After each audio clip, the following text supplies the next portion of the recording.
ঠিক আছে। জেলি মিশ্রণ করা চিংড়ি বিক্রয় করবেন না, এটা মানুষের স্বাস্থ্যের জন্য মারাত্মক ক্ষতি। ঠিক আছে, নিজেরাও অন্যায় করবেন না, কাউকে এই ক্ষতিটা করবেন না। হ্যাঁ, ঠিক আছে। মাছের বাজারে মূল্য তালিকা ইনশিওর করতে হবে, নতুন কমিটি আসলে তারা নির্দেশনা দিবে, পালন করবেন। আর মাছের বাজার থেকে লাইট কমাই ফেলবেন, কাগজ দেওয়াই যায়। এটা কেন? এটা কেন আপনার চেহারাই চেঞ্জ হয়ে যাচ্ছে, তার মানে মাছের চেহারা তো চেঞ্জ হয়। হ্যাঁ, মাছ আকর্ষণীয় হয়ে ওঠে, প্রতারণা করা হয় না এক ধরনের। এগুলো করবেন না। প্রাকৃতিক মাছ, প্রাকৃতিক যে কালার সেই কালারের মাছ বিক্রি করবেন। 26 তারিখ 2020 লেখা দেখেন, 2020 সাল লিখে রেখেছেন। পবিত্র রমজানে শশা, লেবু, বেগুন চাহিদা বাড়ে, এগুলোর কি দাম? শশা কত করে বিক্রি করছেন? রেটটা ঠিক করে দেন। 13 তারিখ লেবু, লেবু কত করে বিক্রি করেন? লেবু হয়েছে, চলো। লেবুর দামটা বেশি, কারণ বাজারে অভিযান করার পরেই তো আমরা ছোট ছোট দোকানগুলোয় আসি। এটা 100 টাকা না,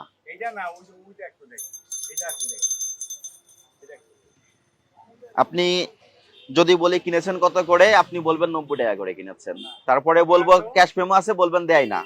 এইভাবে তো দ্রব্যমূল্যটা বৃদ্ধি পাই। এটা শ্রীমঙ্গলের না, শ্রীমঙ্গলের লেবু এগুলো।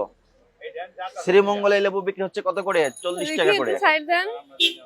40 টাকা হালি বিক্রি হচ্ছে, তাহলে এখানে এসে 100 টাকা কিভাবে হয়? লেবুর দাম কমাতে হবে আপনার, যৌক্তিক পর্যায়ে রাখবেন। ঠিক আছে, যৌক্তিক পর্যায়ে রাখবেন। আপনি কিনতে গেছিলেন? আচ্ছা, আপনি একজন শুধু ব্যবসায়ী হিসেবে না, ব্যবসায়ী প্লাস একজন ভোক্তা হিসেবে আপনার কাছে কি মনে হয় এই লেবু আপনি 25 টাকা করে পিস বিক্রি করছেন, এটা কি যৌক্তিক না অযৌক্তিক? অযৌক্তিক। তাহলে এটা যেহেতু আপনি কিনেছেন, আপনি বলছেন, তাহলে এই অযৌক্তিক কাজে তাকে আপনি কেন সহযোগিতা করলেন? দরকার কি আপনার? আপনি যদি একটা দিন লেবু না নিয়ে আসেন, উনি তো চাপে পড়ে দাম কমাই দিবে। আমরা তো অনেক অভিযোগ পাই যে তরমুজ নাকি কেজিতে বিক্রি হয়। খেজুরে কি আপনার এই খেজুরটা কিসের? এটা কি প্যাকেট করে আসে? দাম লেখা, দাম তো লেখা নাই। আলজেরিয়া থেকে এসছে, কিন্তু এটা তো দাম লেখা নাই।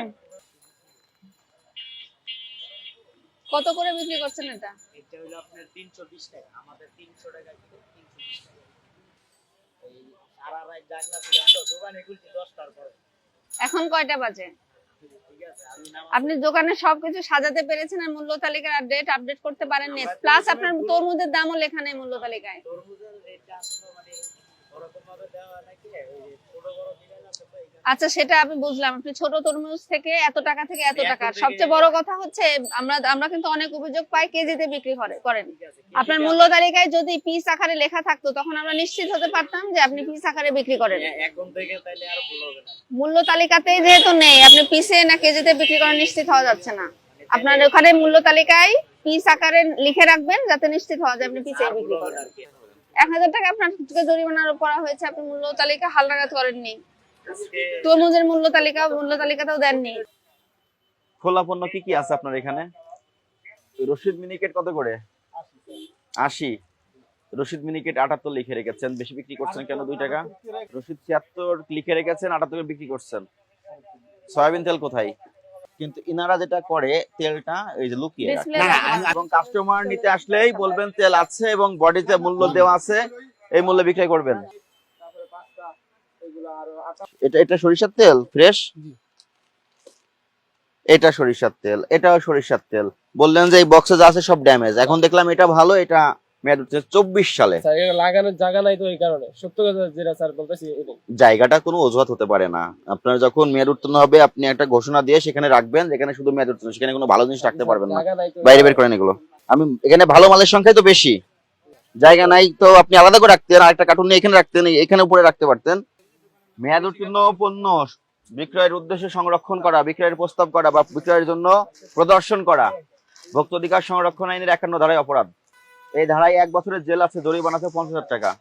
1.5 বছর আগে 1.5 বছর ধরে আপনার ভিতরে এই সচেতনতা বোধ আপনি কেন আসলো 1.5 না? বছর ধরে আপনি এই প্রোডাক্ট ফেরত দিতে পারেননি, তা আপনি এই প্রোডাক্ট কেন দোকানে রেখেছেন? কারকের তথ্য থাকতে হবে। আপনার প্রতিষ্ঠানে মেয়াদোত্তীর্ণ পণ্য পাওয়া গেছে, এটা ভোক্তাধিকার সংরক্ষণ আইনের 51 ধারার অপরাধ। আপনি অপরাধে দোষ স্বীকার করেন, আপনাকে 3000 টাকা ফাইন করা হলো এই অপরাধে। ভবিষ্যতে এগুলো থেকে সতর্ক থাকবেন, আজকে এই মালগুলো ডিসপোজাল করে ফেলবেন।